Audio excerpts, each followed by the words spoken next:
నమస్తే శ్రీ మాత్రే నమః శ్రీ కృష్ణాయ నమః.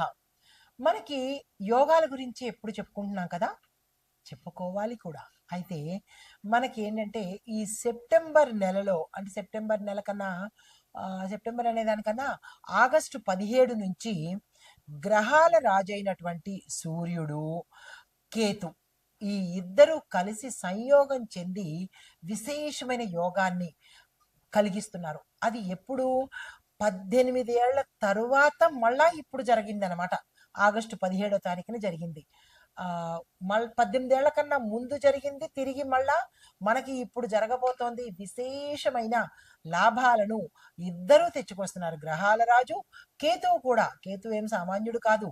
చాలా చక్కని జ్ఞానాన్ని, విజ్ఞానాన్ని, మంచి ఫలితాలని ఇవ్వబోతుంటాడు. అయితే 18 ఏళ్ల తరువాత జరిగే ఈ సూర్య కేతువుల యొక్క సంయోగంలో 3 రాసుల వాళ్లకు సమస్యలు వచ్చే అవకాశం ఉంది. ముందుగా నేను ఆ 3 రాసుల వాళ్ళకి చెప్పేస్తాను. తరువాత మిగిలిన రాసుల వాళ్ళకి నేను ఎలా ఉండబోతోంది, ఏం చేయాలి అనేది చెప్తాను. అయితే ఈ ఆగస్టు 17న గ్రహరాజులకి రాజైనటువంటి సూర్యుడు సింహరాశిలోకి ప్రవేశిస్తున్నాడు. కేతువేమో ఇప్పటికే సింహరాశిలో ఉన్నాడు ఆల్రెడీ. ఈ సూర్యుడు కూడా ఇక్కడికి సింహరాశిలోకి మొన్న ఆగస్టు 17వ తారీఖున జాయిన్ అయ్యాడు. అంటే ఇద్దరూ కలిసి ఇప్పుడు సింహరాశిలో సంచారం చేస్తున్నారు. ఇది ఎప్పుడు జరిగింది? 18 ఏళ్ల క్రితం జరిగింది. మళ్ళా ఇప్పుడు 2025లో జరగబోతోంది అనమాట.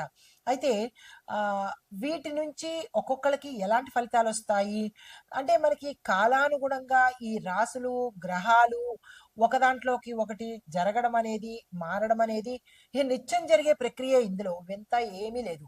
ఖగోళంలో ప్రతిరోజు ప్రతి సమయంలోనూ జరిగే ఈ ఫలితాలు, అంటే ఈ యొక్క సంచారాలు మనం ఎలా నడుస్తూ ఉంటామో అక్కడ గ్రహాలు కూడా ప్రతినిత్యం మారుతూ వెడుతూ సంచారం చేస్తూ ఉంటాయన్నమాట.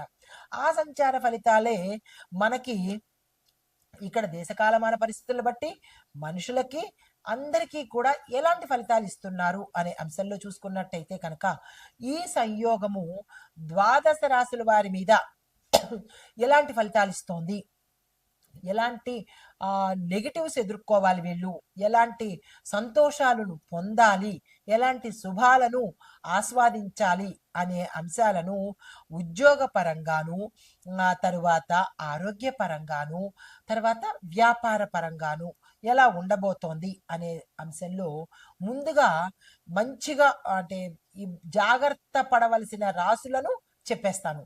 అది తదుపరి రాశి కర్కాటక రాశి. ఈ రాశి వారికి ఆర్థిక పరమైన ఒత్తిడి ఎక్కువ పెరగడము, అప్పుల్లో కూరుకుపోవడము, అప్పులు తీర్చే మార్గము కనిపించకపోవడము, దీంతో పాటుగా బయట వాళ్ళు మిమ్మల్ని, అంటే మీరున్న ఉద్యోగంలో కావచ్చు, ఏ రంగంలో ఉన్న వాళ్ళైనా మిమ్మల్ని తక్కువ చేసి మాట్లాడడము, మిమ్మల్ని తక్కువ స్థాయిలో చూడడము, ఇలాంటివి మీ మానసికంగా మిమ్మల్ని కుంగదీసే ప్రయత్నాలు ఎక్కువ జరుగుతాయి. ఈ విషయంలో జాగ్రత్తలు తీసుకోండి. మీకు శ్రమకు తగిన ఫలితాలు ఏ రంగంలో ఉన్న వాళ్ళకైనా రాకపోవచ్చు. నిరాశ చెందే ప్రయత్నం చేసుకోకండి.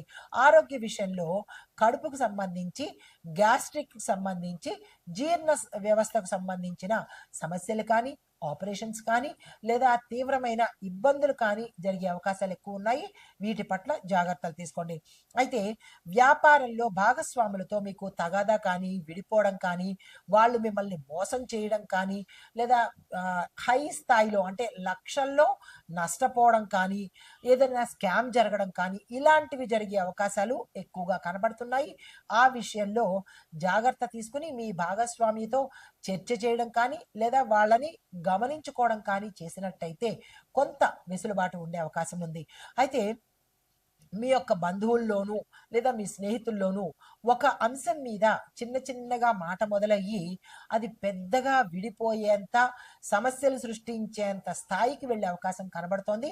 అలాంటిది ఏదైనా మీరు గమనించిన వెంటనే సారీ చెప్పడమో, తగ్గిపోవడమో, అక్కడి నుంచి లేచి వెళ్ళిపోవడమో చేసినట్టయితే బంధాలు, బాంధవ్యాలు మిగులుతాయి. లేదు అంటే కనుక దూరం అయ్యే పరిస్థితి గోచరిస్తోంది. ఈ విషయంలో మీకు చెప్పదగిన పరిహారము, సూర్యుడికి కేతువుకి సంబంధించిన నవగ్రహ ఆలయంలో యథాశక్తి పూజ కానీ, దానం కానీ, జపం కానీ చేసుకున్నట్టయితే మంచి ఫలితాలు పొందే అవకాశం కనబడుతోంది. నమస్తే.